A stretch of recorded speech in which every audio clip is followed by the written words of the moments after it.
आवाज सुन पा रहे हैं, because I am not able to listen you, मैं आपकी आवाज नहीं सुन पा रही हूँ इसलिए। Very good morning Vikram, very good morning बेटा। Navneet, if you can write बेटा, अगर आप लिख सकते हैं,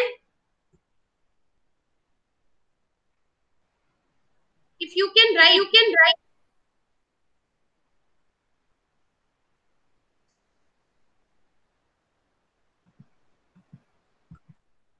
इफ यू कैन राइट बेटा प्लीज राइट कि मैम हमें आपकी आवाज आ रही है। Fine, I am just going to open my slides.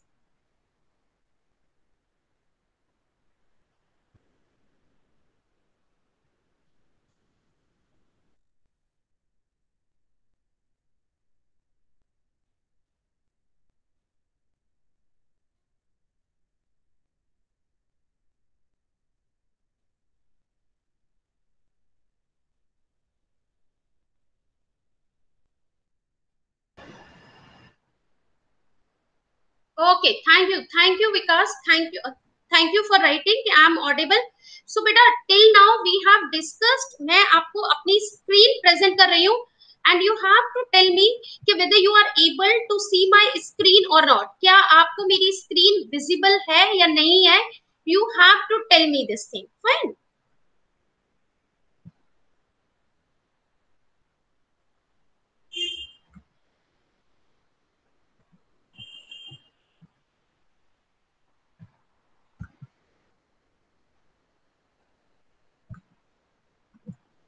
Are you able to see my screen बेटा? आप लोगों को मेरी screen नजर आ रही है? Okay, fine. So I'm continuing with this lecture.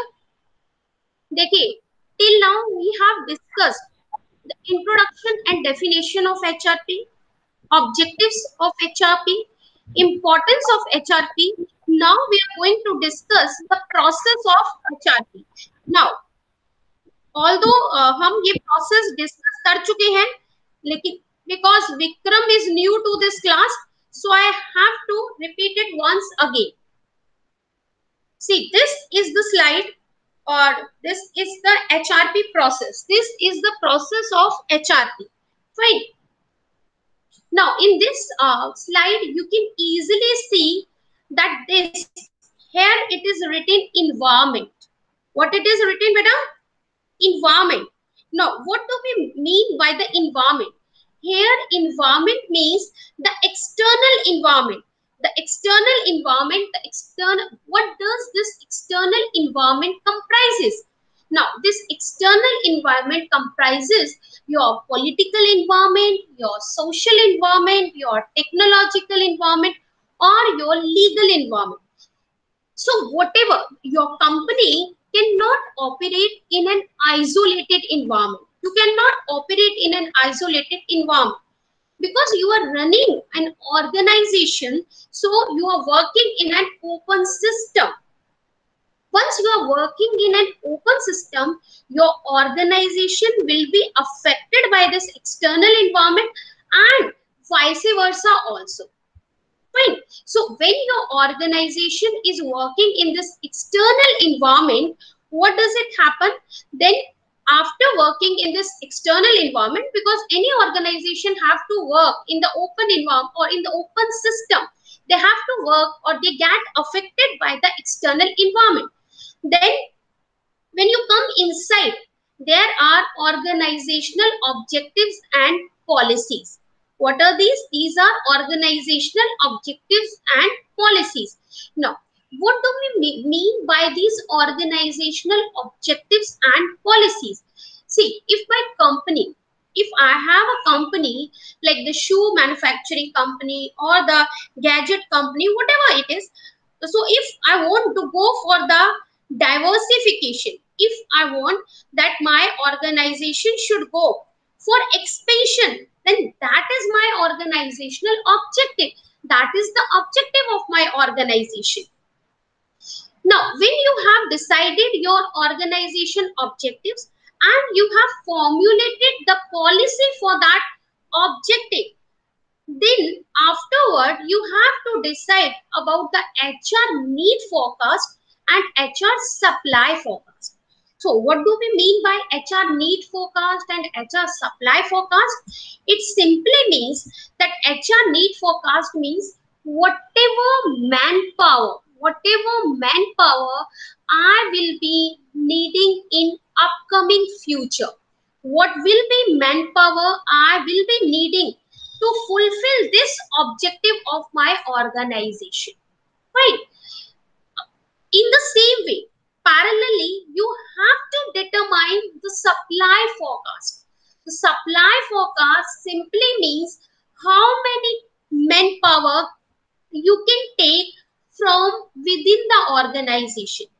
From within the organization, how many power you can take, and how many is that number, or you have to quantify the number, that how many you have to recruit from outside the organization. Now, once you have decided both these things, then you have to formulate the HR programming. Right? You have to decide the HR programming. What do we mean by the HR programming? HR programming simply means that you are going to decide, okay, fine, are we going to provide any training and development to these manpower? What would be their compensation? Are we going to recruit the permanent employees or the ad hoc or the temporary employees? Once you have decided all those programming, then you will go for HRP implementation. You will implement all those programs which you have decided. In the last step, what you will do, you will evaluate what you have decided. Are you able to accomplish that objective with the help of a HR? If not, then you have to control. So how we are going to control it? Let's suppose I'm evaluating my program and I found that there is a surplus manpower. There is a surplus manpower. Then you have to restrict the hiring. You are not going to hire any more manpower in the upcoming years. Let's say 1 year or 2 years or 4 to 6 months in the future. Or you can reduce your working hours. It means you can ask your manpower that they should work in a shift. Or you can ask your employees to go for voluntary retirement, or you can opt the option of layoff. If you find that there is a shortage of manpower, then what you can do? You can recruit and select. I mean, you have to hire from the market outside the organization. Now, I know some of you might be facing problem because I'm communicating in English. So let me repeat it once again in Hindi also. देखिए बेटा कोई भी organisation एक environment में काम कर रही है. ये environment, this written environment, this environment is external environment. External environment कौन सा होता है मैम? एक्सटर्नल इन्वायरमेंट वो इन्वायरमेंट है जिसमें आपके पॉलिटिकल फैक्टर्स होते हैं, जिसमें आपके लीगल फैक्टर्स होते हैं, जिसमें आपके टेक्नोलॉजिकल फैक्टर्स होते हैं. अब क्योंकि कोई भी ऑर्गेनाइजेशन ऐसा नहीं हो सकता कि अगर बीजेपी की गवर्नमेंट से लेट्स सपोज कांग्रेस की गवर्नमेंट आ जाए और वो कोई और पॉलिसी बना दे और इससे ऑर्गेनाइजेशन में कोई फर्क ना पड़े, इट कैन नॉट हैपन. तो जैसे जैसे गवर्नमेंट चेंज होगी, जो भी पॉलिसी बनाएगी उसका इम्पैक्ट आपकी ऑर्गेनाइजेशन में पड़ेगा ही पड़ेगा. इसी तरह अगर टेक्नोलॉजी एडवांस होती है तो उसका इम्पैक्ट आपकी ऑर्गेनाइजेशन पे आएगा ही आएगा. तो क्योंकि हमारी ऑर्गेनाइजेशन एक्सटर्नल इन्वायरमेंट में काम कर रही है, उसको स्कैन करते हुए उसको हम स्कैन कर रहे हैं और उसमें हम फाइंड आउट कर रहे हैं कि हमारे ऑर्गेनाइजेशन के लिए क्या तो अपॉर्चुनिटी है और क्या थ्रेट है. कौन सी ऐसी चीजें हैं जो मेरी organisation as a opportunity use कर सकती है और कौन सी ऐसी चीजें हैं जिन्हें जो मेरी ऑर्गेनाइजेशन के लिए थ्रेट है. तो आपने ये ऑर्गेनाइजेशन की अपॉर्चुनिटीज और थ्रेट आइडेंटिफाई कर ली. After that what you will do, you will scan the internal environment. आप इंटरनल इन्वायरमेंट को स्कैन करेंगे. इंटरनल इन्वायरमेंट स्कैन करेंगे मतलब इंटरनल इन्वायरमेंट में आप अपनी कंपनी की स्ट्रेंथ एंड वीकनेस देखते हैं कि मेरी कंपनी की क्या स्ट्रेंथ है और क्या वीकनेस है. जैसे मान लीजिए अगर आपकी कंपनी बहुत इनोवेटिव प्रोडक्ट बनाती है तो ये आपकी स्ट्रेंथ हो गई। लेकिन अगर आपकी कंपनी बहुत लॉजिक प्रोडक्ट बनाते हैं तो ये आपकी वीकनेस हो गई। तो आपको देखना होगा कि मेरी कंपनी की स्ट्रेंथ और वीकनेस क्या है, उससे हम मैच करेंगे कहाँ के इन्वायरमेंट में, जो एक्सटर्नल इन्वायरमेंट है उसमें अपॉर्चुनिटीज क्या है। जब आपने स्कैन कर लिया इन्वायरमेंट, तब आप डिसाइड करते हैं कि आपकी ऑर्गेनाइजेशनल के ऑब्जेक्टिव क्या है। यानी हो सकता है आप ये चाहते हैं कि आप मार्केट में कोई इनोवेटिव प्रोडक्ट लेके आए, ये आपकी ऑर्गेनाइजेशन का ऑब्जेक्टिव हो सकता है। या आप ये चाहते हैं कि मैं ऑर्गेनाइजेशन का प्रोडक्ट जो मार्केट में है उसे सबसे लो प्राइस में लेके आऊं। मान लीजिए अगर मोबाइल है, एप्पल का मोबाइल है, लेकिन आप सोचते हैं या एप्पल कंपनी सोचती है कि ठीक है वी हैव दैट मोबाइल, लेकिन अब हम मोबाइल लेके आएंगे वही same mobile but at the lowest price, सबसे कम प्राइस में। तो आपके ऑर्गेनाइजेशन के ऑब्जेक्टिव्स क्या है, ये आपको देखना है। इसके बाद जब आपने अपनी ऑर्गेनाइजेशन का ऑब्जेक्टिव डिसाइड कर लिया कि मुझे एक्सपेंशन करना है, डाइवर्सिफिकेशन करना है, क्या जो भी आप डिसाइड करते हैं, आप क्या पता करते हैं कि इस काम को करने के लिए, क्योंकि मैं अपनी ऑर्गेनाइजेशन को एक्सपेंशन के लिए जा रहा हूँ। एक्सपेंशन का सिंपल सा मतलब है कि आपकी ऑर्गेनाइजेशन मान लीजिए अब तक जयपुर में थी और अब आप चाहते हैं कि आपकी ऑर्गेनाइजेशन चेन्नई में भी हो, बैंगलोर में भी हो, दिल्ली में भी हो। फाइन, तो आप उसके लिए आपको मैन पावर की जरूरत पड़ेगी, वर्कफोर्स की जरूरत पड़ेगी। तो कितने वर्कफोर्स की जरूरत पड़ेगी इसको आप फोरकास्ट करते हैं, इसको आप डिमांड फोरकास्टिंग कहते हैं या एचआर नीड फोरकास्टिंग कहते हैं।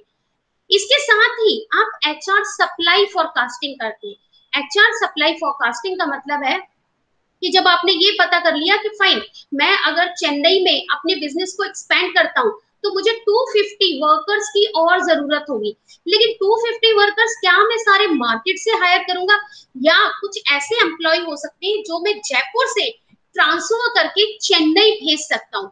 तो आप ये देखते हैं सप्लाई फोरकास्ट में कि कितना मैन पावर किस सोर्स से अवेलेबल होगा, यानी कितना मार्केट से अवेलेबल होगा और कितना विद इन द ऑर्गेनाइजेशन मुझे अवेलेबल होगा। जब आप लोग ये दोनों चीजें कर लेते हैं, then the third step is HR programming. अब आप एचआर प्रोग्रामिंग तैयार करते हैं। तो एचआर प्रोग्रामिंग में हम क्या करते हैं, हम प्रोग्राम्स बनाते हैं कि फाइन हम जो एम्प्लॉयज को हायर करेंगे, क्या उन्हें परमानेंट एम्प्लॉय हायर करेंगे या वो एम्प्लॉय टेम्परेरी भी हो सकते हैं। अच्छा, उसके बाद उनका कंपनसेशन क्या होगा, क्या हम उनको सैलरी देंगे, क्या वेजेस देंगे, कोई इंसेंटिव ऑफर करेंगे हम उनको। अच्छा, क्या हम एक्सपीरियंस हायर करेंगे या हम फ्रेशर हायर करेंगे। अगर हम उनको हायर करेंगे तो क्या हम उनको कोई ट्रेनिंग एंड डेवलपमेंट प्रोग्राम दिलाने वाले हैं या नहीं दिलाने वाले। तो ये सारी चीजें आपकी एचआर प्रोग्रामिंग में आती है। जब आप ये सारी चीजें डिसाइड कर लेते हैं, तब आपका नेक्स्ट स्टेप आता है एचआरपी इम्प्लीमेंटेशन। यानी जो कुछ आपने डिसाइड किया है अब आप उसको इम्प्लीमेंट करते हैं, then you go for the implementation. अब जब आपने इम्प्लीमेंट कर दिया उसको, तब आपका ये काम बनता है कि आप उसे चेक करें। यू हैव टू इवेलुएट कि जिस काम के लिए मैंने मैन पावर हायर किया था, जो एक्सपेंशन है, क्या वो हैजल फ्री है, क्या वो स्मूथ फ्री काम हो रहा है, क्या मैं अपना जो मेरा ऑब्जेक्टिव था डाइवर्सिफिकेशन बिजनेस या एक्सपेंशन ऑफ बिजनेस, क्या मैं उसे अचीव कर पा रहा हूँ। अगर आपने उसके लिए जितना भी मैन पावर रिक्वायर्ड था, अगर आप उसे इवेलुएट कर रहे हैं कि भाई ठीक है मेरा ऑब्जेक्टिव था कि मुझे एक्सपेंशन करना है बिजनेस का, इसके लिए मैंने 250 वर्कर्स को डिसाइड किया था कि 250 वर्कर्स मुझे हायर करने पड़ेंगे। अब 250 वर्कर्स क्या मैं हायर कर पाया हूँ या नहीं कर पाया हूँ, ये आप इवेलुएट कर रहे हैं। तो इवेल्युएशन में अगर आपको पता चलता है कि आपकी 250 वर्कर्स से ज्यादा वर्कर्स हो गए, यानी आपके पास जो मैन पावर है वो सरप्लस हो गई है चेन्नई वाले प्लांट के लिए, तो अब आप क्या कर सकते हैं, आप डिसाइड कर सकते हैं कि अपकमिंग ईयर या विद इन 6 मंथ्स मैं कोई भी एम्प्लॉय हायर नहीं करूंगा। या फिर आप क्या कर सकते हैं, आप ये डिसाइड कर सकते हैं कि अब हमारी ऑर्गेनाइजेशन में जो मैन पावर है वो 2 शिफ्टों में काम करेगी, एक शिफ्ट में काम नहीं करेगी, 2 शिफ्टों में काम करेगी। या फिर आप अपने एम्प्लॉयज को ऑप्शन दे सकते हैं कि वो वॉलंटरी रिटायरमेंट के लिए जा सकते हैं। अगर आपको लगता है कि नहीं, आपने जब चेक किया, आपने जब इवेलुएट किया और आपको पता चलता है कि मुझे मैन पावर की अभी भी शॉर्टेज है, जो 250 मैंने डिमांड फोरकास्ट की थी उतने लोग अभी भी हायर नहीं हुए हैं, तो अब आपको क्या करना पड़ेगा, आपको रिक्रूटमेंट एंड सिलेक्शन करना पड़ेगा। Now is that clear to the entire class? बेटा समझ में आया? किसी को कोई डाउट है? Please you can check, I mean you should unmute yourself. एक तो आप अपने आप को अनम्यूट कर सकते हैं, जैसे विकास, विकास ये पहले भी क्लास ले चुके हैं, तो आई होप विकास को ये ऑब्वियसली क्लियर होगा। विकास बहुत अच्छे से समझ चुके हैं। Vikas, is that clear to you बेटा? Yes ma'am. ओके बेटा, because I am not getting your voice Vikas, मुझे आपकी आवाज नहीं मिल रही है Vikas. If you can write, if you can text, ma'am समझ में आ गया। मोहित आपको समझ में आया? Okay Mohit, what about you बेटा? Very good, very good, very good. Ma'am आपकी आवाज क्लियर नहीं आ रही ये है। क्योंकि हमें चीजें, और Rishi, Rishi sorry I forgot the name, Rishi आपको समझ में आया बेटा? समझ में तो आ रहा है, लेकिन मैम आवाज बफरिंग ज्यादा कर रही है। Rishi are you getting me बेटा? Yes ma'am. Okay fine fine, ये हो गया बेटा आपका एचआरपी प्रोसेस। अब आगे चलते हैं। देखिए वो कौन कौन से फैक्टर्स हैं, what are those factors which affect the human resource planning. अब ह्यूमन रिसोर्स प्लानिंग जो है उसे कौन कौन से फैक्टर्स हैं जो अफेक्ट करते हैं। हमने क्या किया, what we have done, we have segregated those factors, we have divided those factors. Few factors are considered as external factors and few factors are considered as internal factors. कुछ factors को हमने जो factors human resource planning को affect करते हैं उनको divide कर दिया है, और उनमें से कुछ फैक्टर्स वो हैं जो एक्सटर्नल फैक्टर्स हैं और कुछ फैक्टर्स वो हैं जो इंटरनल फैक्टर्स हैं। Now what is the difference between the external and the internal factors? See, external factors are those factors which cannot be controlled by the organization. Organisation का इन factors पे कोई कंट्रोल नहीं है। Organisation can not change these factors, or instead of changing these factors, because they cannot control these factors, so instead of controlling these factors, the organization have to adapt these factors, or they have to change themselves based on these factors. यानी organisation इन factors को change नहीं कर सकती है।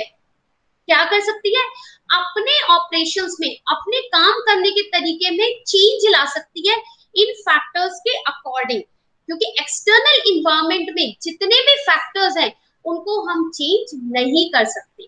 Fine, अब बात करते हैं इन एक्सटर्नल फैक्टर्स में कौन कौन से फैक्टर्स हैं। The first factor is government policy. पहली चीज गवर्नमेंट पॉलिसी। अब आप मुझे बताइए क्या ये पॉसिबल है, ऋषि बताएंगे क्या ये पॉसिबल है कि कोई भी ऑर्गेनाइजेशन गवर्नमेंट पॉलिसी को चेंज कर सके। यानी मेरी ऑर्गेनाइजेशन अगर चोमू में है तो मैं ये कहती हूँ कि ठीक है, गवर्नमेंट ने अगर कोई पॉलिसी बनाई है, लेट्स सपोज गवर्नमेंट ने पॉलिसी बनाई कि आप अपनी अब से लेट्स सपोज कि 250 वेजेस मैं वर्कर्स को दे रही थी पर डे का। फाइन, अब अगर गवर्नमेंट की पॉलिसी आती है कि अब से आपको 350 वेजेस पर डे देना पड़ेगा, तो क्या मेरी ऑर्गेनाइजेशन ये कह सकती है, क्या मैं इस बात को चेंज कर सकती हूँ, क्या मैं इस बात को डिनाई कर सकती हूँ? हाँ ऋषि प्लीज बेटा text your answer, because I don't know why I am not getting your voice. मुझे समझ में नहीं आ रहा कि मुझे आप लोगों की आवाज क्यों नहीं मिल रही है। हेलो बेटा इफ यू कैन टेक्स्ट, अगर आप टेक्स्ट कर सके कि मैम चेंज कर, मतलब मैं उसको मानने से इनकार कर सकता हूँ या नहीं कर सकता हूँ। If you can text Rishi. Okay fine, he is saying yes ma'am. बेटा एक बात बताइए, नाउ टेल मी कि गवर्नमेंट ने कोई पॉलिसी बनाई कि ये पॉलिसी जो है, देखिए जैसे अभी मैं आपको एक छोटा सा एग्जांपल देती हूँ, like this pandemic situation, because of this pandemic situation government have decided कि now we are going to have the online mode of education, no institute will open. तो can any institute challenge this decision of government? क्या कोई institute government के decision को challenge कर सकता है? क्या कोई ये कह सकता है कि नहीं नहीं, वेरी गुड, नहीं कर सकता ना। सेम वे बेटा, अगर गवर्नमेंट कोई पॉलिसी लाती है और गवर्नमेंट अगर ये कह रही है कि अब से आपको 350 वेजेस पर डे देना पड़ेगा, इट मींस मुझे वो पॉलिसी जो गवर्नमेंट की पॉलिसी है वो माननी ही पड़ेगी। या फॉर एग्जाम्पल मान लीजिए जैसे हमारे यहाँ गवर्नमेंट सेक्टर में रिजर्वेशन है, लेट्स सपोज अगर गवर्नमेंट कोई पॉलिसी लेके आती है और गवर्नमेंट कहती है कि अब से आपको 5% रिजर्वेशन देना पड़ेगा, 5% आपके यहाँ माइनॉरिटीज या SC/ST या रिजर्व ग्रुप या विमेन काम करेंगी, तो क्या मेरी ऑर्गेनाइजेशन इस बात को मानने से डिनाई कर सकती है? क्या मैं ये कह सकती हूँ कि नहीं, I am not going to do that sir, मेरी ऑर्गेनाइजेशन है, जो मेरा मन होगा मैं वही करूंगी? Can we do that? हाँ जी, no. Very good, very good. यही बात बेटा मैं आपको समझाना चाह रही हूँ कि ये एक्सटर्नल फैक्टर्स हैं, इनको आप चेंज नहीं कर सकते हैं, इनको आप डिनाई नहीं कर सकते, इनके अकॉर्डिंग आपको अपने आप को अडेप्ट करना पड़ेगा, आपको अपने आप को चेंज करना पड़ेगा। आपको अपने आप को when I am saying in context of organization, यानी organization have to change themselves, organization को अपने आप को चेंज करना पड़ेगा। जैसे यहाँ पे लिखा हुआ है the government policy with regard to liberalisation, industrial relation, religion, caste based job, reservation, age exemption, son of the soil, etc. will affect human resource planning. ये सारी चीजें अगर लेट सपोज गवर्नमेंट डिसाइड करती है कि okay fine, after 50 years nobody will work in the in the government sector nor in the private sector, अगर government एक कोई ऐसा नोटिफिकेशन या एक ऐसी पॉलिसी लेके आती है and the government used to say कि now nobody which is having the age of more than 50 years will not work either in the government sector nor in the private sector, then obviously it is going to affect your human resource planning. कैसे ma'am? क्योंकि अब आपको पता है कि whenever you are going to recruit the people or whenever you have to make the estimation, okay fine, I have to forecast the demand for the human resource planning, आप उन लोगों को कंसीडर नहीं करेंगे, you will not consider those people who are those people which are having the age of 50 years or more than 50 years, वो ऐसे लोग जिनकी एज 50 साल या 50 साल से ज्यादा ऊपर है, आप उनको कंसीडर नहीं करेंगे। या गवर्नमेंट ने अगर कह दिया, जैसे मैंने अभी आपको कहा कि भाई 10% कोटा अगर मान लीजिए SC/ST के लिए है, 5% विमेन्स के लिए है, तो आपकी ऑर्गेनाइजेशन को उसको फुलफिल करना ही पड़ेगा। That is the government policy. Now the second thing is that economic factors. Now let's suppose economic factors, economy, fine. अब हम बात करते हैं इकोनॉमी की। ऋषि, आर यू आस्किंग समथिंग बेटा? Very good, very good, you have already given the answer, you have already given the answer, I'm getting you. Ma'am आपने Beta, I'm not getting your voice. Can you please text yourself because whatever you are saying, क्या आप text कर सकते हैं? Because I'm trying but I don't know कि why I'm not getting your voice. मैं कोशिश कर रही हूँ।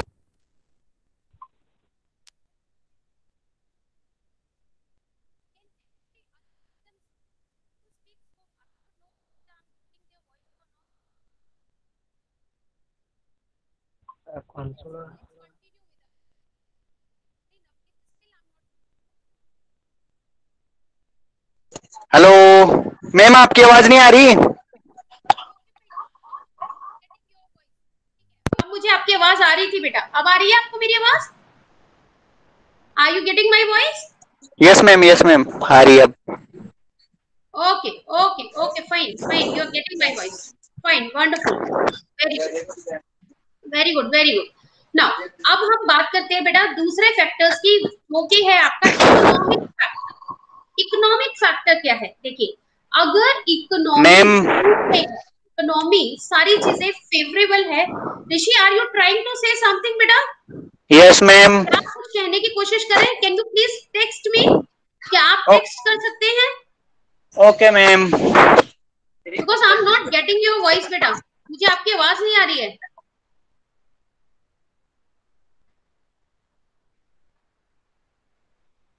I'm not getting your voice. That's why I'm saying कि please text me. Fine. Now I'm saying, let me see if I can apply my earphone and if it give voice. Let me check it. अगर मुझे इस तरीके से आपकी आवाज आती है, let me check it. Just give me a moment. Let me check it. ताकि अगर मुझे आपकी आवाज मिल पाए, then it would be a very good thing. तो हम बात कर रहे थे बेटा इकोनॉमिक फैक्टर्स की.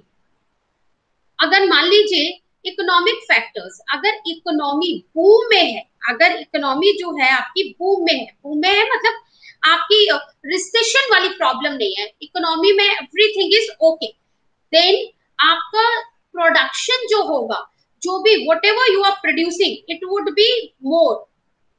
क्यों ज्यादा होगा? द रीजन इज दैट कि आप देखिए ज्यादा कस्टमर्स होंगे, because you will have the ample of number of customers. Why, ma'am, we would have number of customers? See, if economy is in boom, there would be a demand in the market. Market में आपके product का demand होगा, because everything is good, everybody is getting their salary, everything is moving smoothly in the economy. So when everything is moving so smoothly, everything is going fine, then at that point of a time, the customer will demand your product. The customer will be able to give more price to your product, or instead of that we can say that would be a demand of your product. आपके product का demand होगा.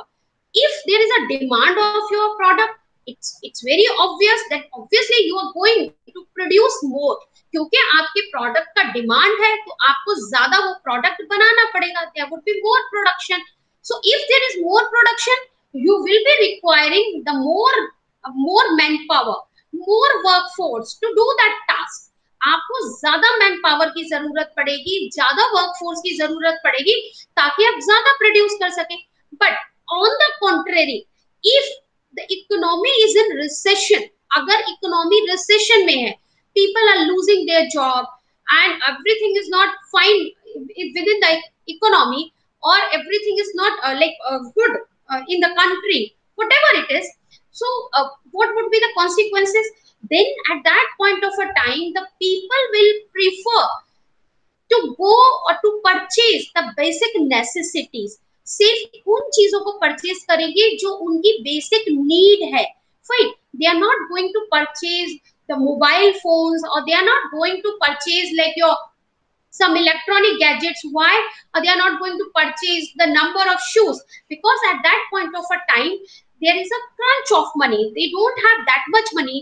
They are in fear. They don't know whether when they will get job, when the things will get normal. So at that point of a time, आपके product का demand जो है वो decrease हो जाएगा.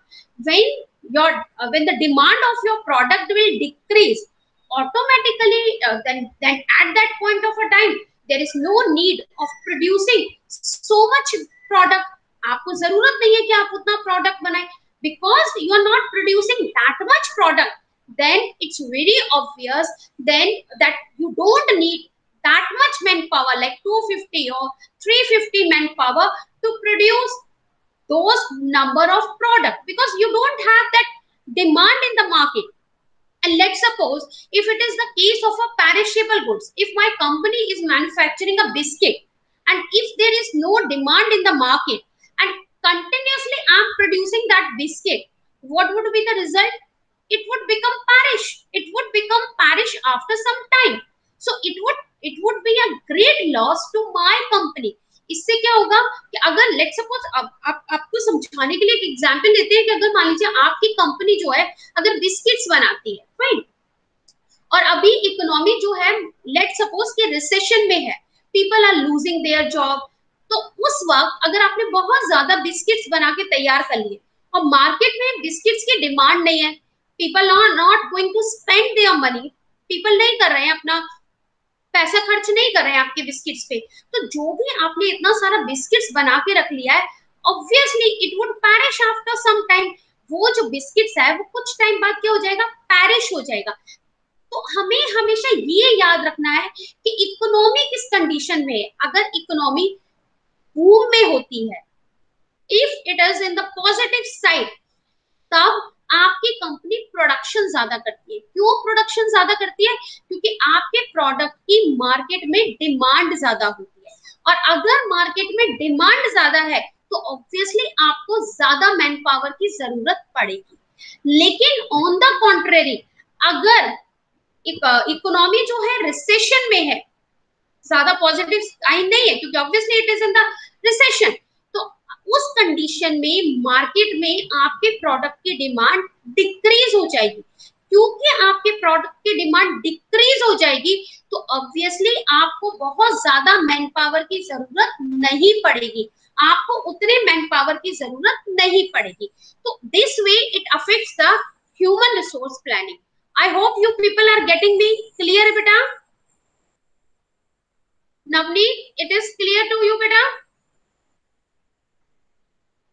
Very good, very good. Rishi is texting yes, ma'am. So, before ending this lecture, I would like to wind up. I would like to, sorry, summarize my lecture. Before winding up this lecture, I would like to summarize this lecture. That today, what we have discussed. See, we have discussed what is human resource planning process. It means what is the process of human resource planning. Human resource planning का process क्या है? एक there is a company, there is an organisation, वो organisation scan करती है, या जैसे हम वो सिंपल लैंग्वेज में बोलते हैं सॉर्ट एनालिसिस। ऑर्गेनाइजेशन को सॉर्ट एनालिसिस करना पड़ता है। एक्सटर्नल एनवायरनमेंट में we look the opportunities and threats. In the internal environment we use to identify the strength and weakness of a company, and then we have to match the strength with the opportunity in the external environment. In this way, when you have done the SWOT analysis, then you are going or you are focusing on the objectives of your organization. It means what are the objectives of your organization? Like if the objective of my organization is expansion, whether the objective of my organization is diversification. So in that way, when you have decided your objective, in the next step you have to decide what manpower you would be requiring in the future, and what manpower you would be having in the upcoming future. It means how many manpower you will be having within the organization, and how many people you are going to hire from outside the organization. After doing this forecasting, you have to do the HR programming. HR programming means you are going to decide the compensation of the employee, the training and development plan of the employee, whether you are going to recruit the permanent or the temporary employees. After designing this HR programming, you are going to implement that program. You are going to implementation of that specific program, of that specific HR program. After implementation, now you have to check whether what I have decided, whether I am able to achieve that or not, whether I have accomplished that or not. So while evaluating, if you find that fine, I have recruited or I have the surplus of the manpower, then you can control it by reducing the working hours, or by restricted hiring, or by voluntary return. But on the other hand, if there is a situation on which you find that there is a shortage of manpower, then what you can do? You can go for the recruitment and selection. So this is the HRP process. And apart from that, what we have discussed, we have started the topic, what are the factors which are affecting the human resource planning. Now, is that clear to all of you? So today we are going to continue this topic, that is factors affecting HRP. So looking tomorrow that I would be able to see number of students, more number of students for this specific lecture. Apart from that, what I am asking you people, please take your test which has